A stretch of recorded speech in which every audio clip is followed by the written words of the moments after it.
បងនៅចាំទាំងអងកាលគ្រាយើងចាប់ដៃគ្នាទួងកំសត់វេទនាពងទាមួយញ៉ាំពីរនាក់ស្បត់ថាមិនចោលគ្នាមិនអោយម្នាក់ណាបែកបាក់ឆ្លងផុតឧបសគ្គអូនក៏ប្រើអារម្មណ៍អូនផ្ដាំផ្លែកិញភ្នែកមើលបងម្ដងមានគេលាក់បងស្នេហ៍ស្នងបងដឹងត្រើអូនជួបគេរាល់ថ្ងៃក្លិនគេជាប់កាយអូនហើយអូនមិនបាច់បកស្រាយឡើយបងយល់ឲ្យអូនចេញក្រៅធ្វើការដូចឲ្យអូនទៅមានថ្មីដឹងទេបងឈឺណាថ្លៃគ្មានន័យខត់អូនមិនបានបើដឹងថាមានថ្ងៃនេះមិនបាច់ខំដល់មានបានទោះបីឈឺក្ររហាមរើសសម្រាមគុំឲ្យអូនក្បត់ឲ្យអូនចេញក្រៅធ្វើការដូចឲ្យអូនទៅមានថ្មីទោះបងយំស្លាប់មកថ្លៃក៏វៃហួពេលទៅហើយ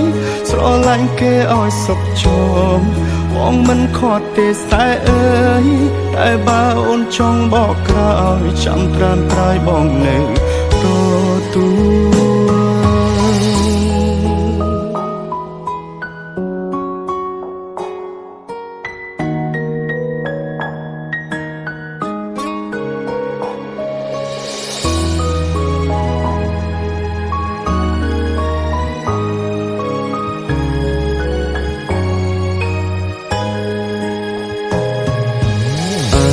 អូនផ្ដាំផ្លែកិញភ្នែកមើលបងម្ដងមានគេលាក់បងស្នេហ៍ស្នងបងដឹងត្រើអូនជួបគេរាល់ថ្ងៃក្លិនគេជាប់កាយអូនហើយអូនមិនបាច់បកស្រាយឡើយបងយោឲ្យអូនចេញក្រៅធ្វើការដូចឲ្យអូនទៅមានថ្មីដឹងទេបងឈឺណាថ្លៃគ្មានន័យខត់អូនមិនបានបើដឹងថាមានថ្ងៃនេះមិនបាច់ខំដល់មានបានទោះបីឈឺក្ររហាមរើសសម្រាមគុំឲ្យអូនក្បត់ឲ្យអូនចេញក្រៅធ្វើការដូចឲ្យអូនទៅមានថ្មីទោះបងយំស្លាប់មកថ្លៃក៏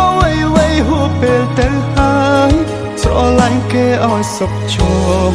បងមិនខត់ទេសែអើយតែបើអូនចង់បកក្រោយចាំត្រានត្រាយបងនៅឲ្យអូនចេញក្រៅធ្វើការដូចឲ្យអូនទៅមានថ្មីដឹងទេបងឈឺណាថ្លៃគ្មានន័យខត់អូនមិនបានបើដឹងថាមានថ្ងៃនេះមិនបាច់ខំដល់មានបានទោះបីឈឺក្ររហាមរើសសម្រាមគុំឲ្យអូនក្បត់ឲ្យអូនចេញក្រៅធ្វើការដូចឲ្យអូនទៅមានថ្មី